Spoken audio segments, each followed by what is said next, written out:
Welcome! I'm so glad you're here. I'm Gila Ross, parenting educator and coach, author of Living Beautifully, and host of the Confident Parent podcast, bringing you the content you need to bring more ease, joy, and love into your parenting so that you can show up as the parent you want to be to your children. We were looking at the question of, when a kid says to you, I can't, or I'm horrible at this, or I'm terrible at that, how can we help the child? So we started by giving the foundational idea, and really like one of the biggest gifts that we can give to our kids, and the truth is to anyone, nobody can hear until they have been heard.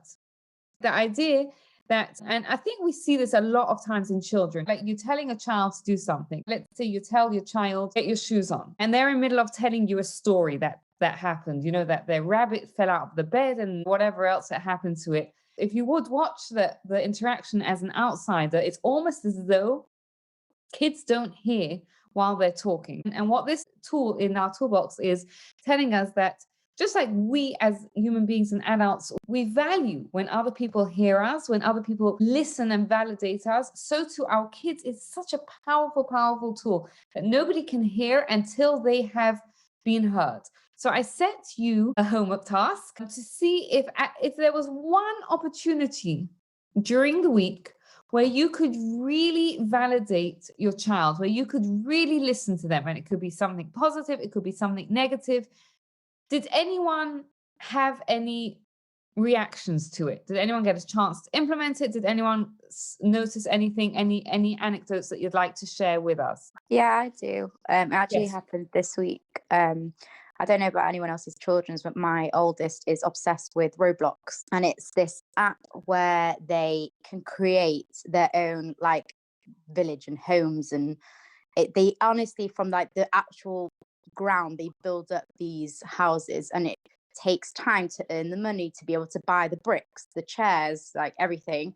And I've never actually sat with her and seen what she's created. Like I've seen her on it loads and I've kind of understood what she's done, but I've never actually like sat and had her show me like the full thing of what she made. And I caught her on it earlier this week, and I actually said to her, do you want to show me what you've made? And I wasn't expecting to be interested. I know it sounds awful, but like at the end of the day, it's a kid's thing. And I was actually amazed at what she managed to do. She actually blew me away with the stuff that she did. I was actually really, really surprised at how much detail she'd gone into. I mean, she's only 10, just turned 10. And I was like super impressed. I was like, I realized she's actually got creativity in tech that I'd never really experienced with her before.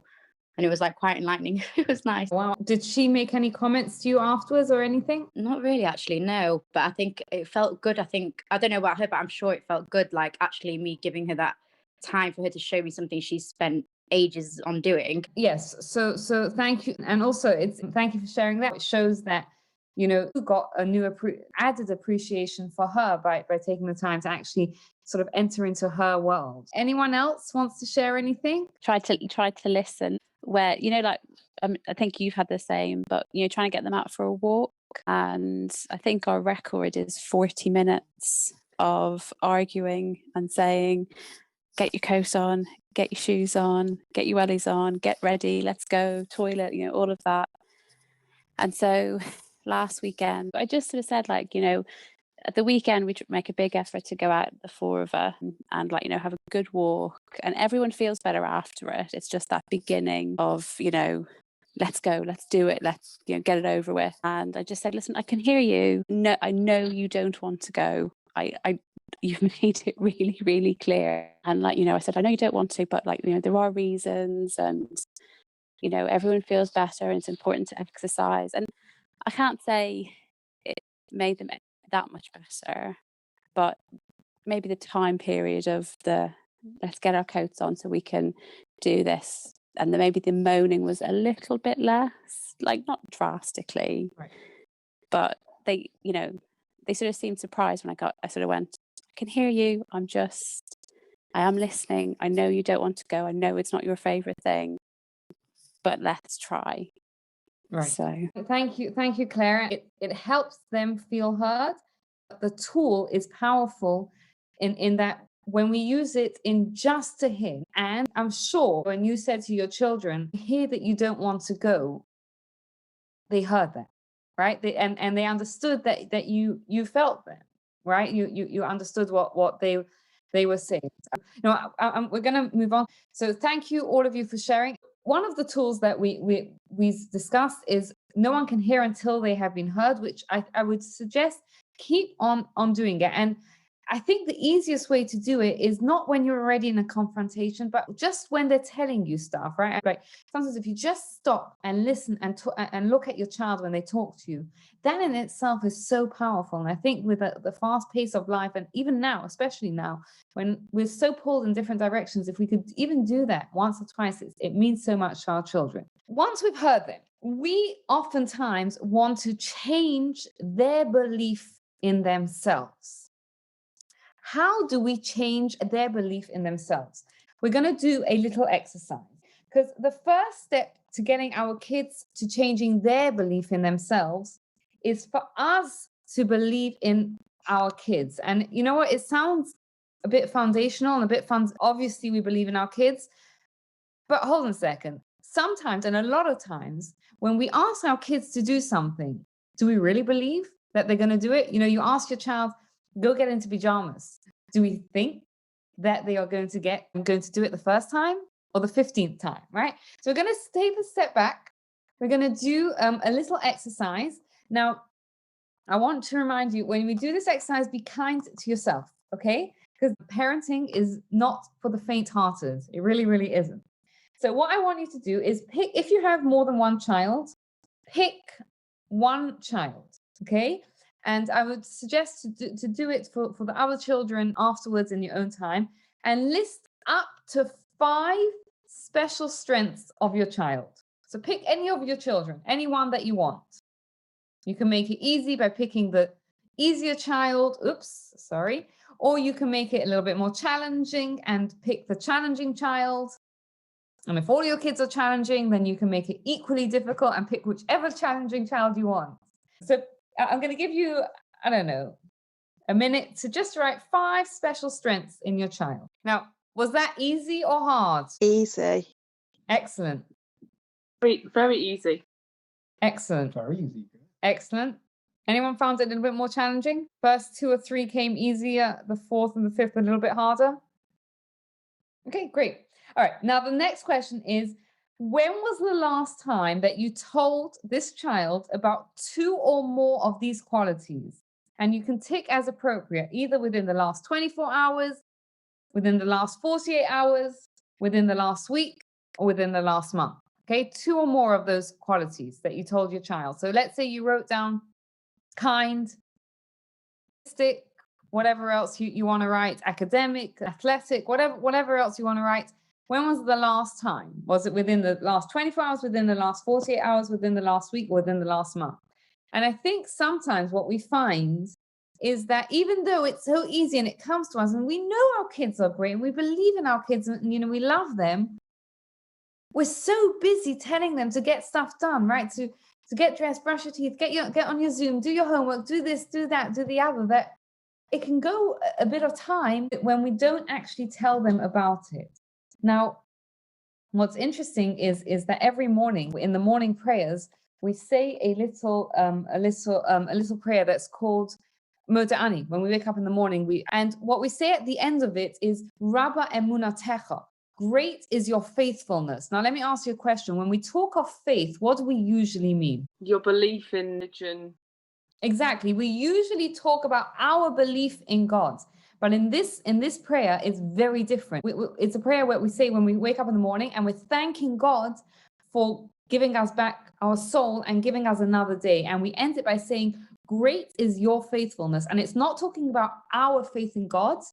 It's talking about God's faith in us. What does that mean? It means that the fact that I'm here today, that you're here today, that our kids are here today means that God believes in them. Right? So when our child is tantruming or being difficult or saying no or whatever other 100 challenges that they're giving us, it's a good reminder to remind ourselves that God believes in my child, right? However difficult that child is being, God believes in them. So I can also believe in my child. To keep reminding ourselves of our children's strengths and keep reminding them as well about the strengths that we see in them. We're now going to pull out another tool from our toolbox, which is called Empower Often, Impose Rarely. This is going to lead us into another recognition that we're going to give to our children, and it's going to be very, very powerful. So we spoke about a few different tools that we're going to use, that we can keep giving them positive energy for the positive things that they did. Let me explain to you a little bit about what it feels like. Does anyone remember the first day on your first job when you were actually given work to do, right? When your boss, your manager, whoever it was, left you a pile of work and said, get on with it? Nerve-wracking. Nerve-wracking, yes. Claire, what were you going to say? I worked in a pub as a waitress and I spilt soup down my white shirt. Tomato soup. It used to be tomato, right? Yeah. Yeah. Yes. So I'm sure we can also share it. But as Becca says, that when you're left with a job that someone gives you, your first thing is, it's scary. But what else? Once you start tackling it, what does it do for you after you get past the spilt soup? It builds your confidence because you know you can do it. And then you think, if I can do this, I can do anything. Brilliant. Excellent. So what we see here, and I think, Becca, you said it really well, is that one of the ways of building our children's confidence is by empowering them, by giving them responsibility, right? When we give them responsibility, when we give them something to do, it shows them, I believe in you, right? I trust you that you can do this job and you're going to get it done. And when they do it, they're going to build their confidence. But just imagine if you wanted to run, right? Some of you may know that I run recreationally, and from time to time people are like, how did you get into it? If I've never run before, and you're going to go out the door and you're going to go for a 5K run, how's it going to go? Badly. Very, very badly. Very, very badly. After about, I would guess, I don't know, 120 seconds, you're going to be home. Or even if you made it further, you're not going to want to run again, right? But there's a program called Couch to 5K, which what does it do is it breaks it down and it tells you it's the first day, go jog for 60 seconds, then walk for 90 seconds and jog for 60 seconds, right? And it's hard. I did that program myself, and I remember when I did the 60 second, I thought I was going to die, like running for 60 seconds. But the program builds you up. And that's the same thing that we are going to do for our children. When we empower them, we're going to break a task down. What we're trying to do is, and I would say, let's practice this on easier things before we get to the difficult things. Let's say, your child has a whole page of math homework and they hate math. You tell them, okay, it's time to do maths. And they say, I can't do any of it. How would you use this tool, Empower Often, Impose Rarely, to help them get through that math sheet? Or to help them build their confidence in math? Because remember, the goal really is to help them build the confidence, not just to finish this math sheet. Ideas of how you would do it. Could you try and help them? You can try and help them. I'd get them to start with just the first one. Just do the first one, and then and then if they do it well, like throw that praise on, like loads and loads and loads, pour it, like overdo it, how well they've done. See, didn't you do amazing? Now maybe let's try and do like one at a time. Right. And most kids at that point will say, okay, right, let's just do one, or I'll sit with you and we'll just do one. Depending on the child, you might just say at the end of it, you did a great job, fantastic. And you might even want to say, okay, tomorrow we'll do another one, or in this afternoon we'll do another one. Any other ideas of how you could break it down for them? Make it manageable. Okay, so another idea is to say, let's set a timer for 2 minutes. And however many you get through in those 2 minutes, great. And then close it, right? And again, obviously we're not talking about for children that like to do it and want to do it, but it's a child that absolutely doesn't want to do it. We're going to break it down. The same thing when if you ask a child to clean up their bedroom, they may be very, very overwhelmed. But if you tell them, pick up 5 things from the floor, they may be able to do that. So what we're trying to do in this tool, and what we're focusing on this week, is to find a way that we can break things down. So try and think for yourself, is there something in particular that your child is struggling with? See, how can I break it down for them that I can make it more manageable? If they're not, see if there's an area of responsibility, something that you can give them that empowers them. And then once they do it, you recognize them, right? You tell them, I see that you did that, and I see that it was hard for you, but you persevered, or whatever else you want to share with them. So that's our goal for this week, is to break it down so that we can empower them, and through that they will continue to build their confidence in themselves. Thank you so much for taking the time to listen. I'd love to hear your thoughts, your feedback, your questions for future episodes. And please take a moment, think about someone else who might benefit from this and forward it on to them. If you enjoyed this podcast, you'll love my book, Living Beautifully, for more insights on how to bring meaning, joy, love into your life based on timeless Jewish wisdom. Thank you. Have a wonderful day, and please take a moment to rate, review, and subscribe to the podcast so you don't miss out.